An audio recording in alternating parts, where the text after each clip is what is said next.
Robert Gabriel Mugabe left this world on September 6, 2019, in Singapore, not in Harare, not in Kutama, but in the luxury exile of foreign hospitals where African presidents go when their own health systems resemble abandoned chicken coops. He was 95, and by then Zimbabweans had learned to measure his years in suffering rather than birthdays. To his admirers, he was the grandfather of independence, the man who told Ian Smith and his Rhodesian dream to pack up and go. To his critics, meaning anyone who tried to buy bread after the year 2000, he was the man who turned Zimbabwe into a living experiment in how much inflation a population can endure before they start using banknotes as wallpaper. Remember, 231 million% inflation in 2008. That wasn't an accounting error. That was Mugabe's idea of a national prank.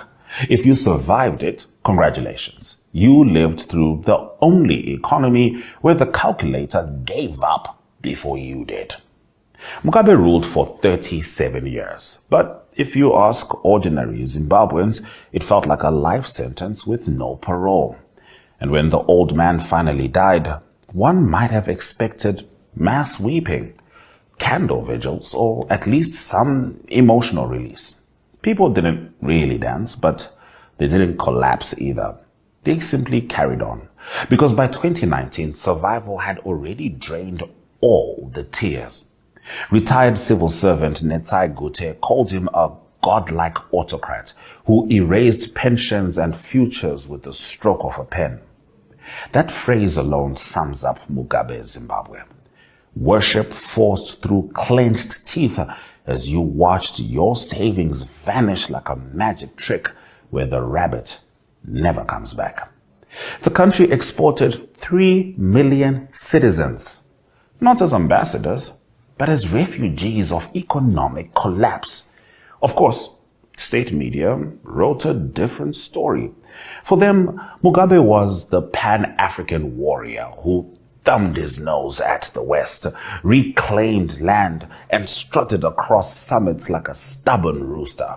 They still call him iconic, as though icons aren't supposed to pixelate when you zoom in. Opposition leader Nelson Chamisa tried to strike a balance. Yes, Mugabe gave Zimbabwe education and independence. No, he did not need to massacre civilians in Matabeleland or beat students for singing the wrong song. But in Zimbabwe, nuance is about as popular as a ZESA electricity bill. You either join the choir of praise or risk the label of traitor. 6 years after his death, the conversation remains stuck in the same groove. Half of the country insisting he was a liberator. The other half whispering about betrayal. Why whisper? Because Mnangagwa, Mugabe's one-time enforcer turned successor, still runs the show. He helped topple Mugabe in 2017, but his government acts like the ghost still has veto powers. Mugabe's portrait hangs, Mugabe's name is invoked, and Mugabe's mistakes are carefully repackaged as necessary sacrifices.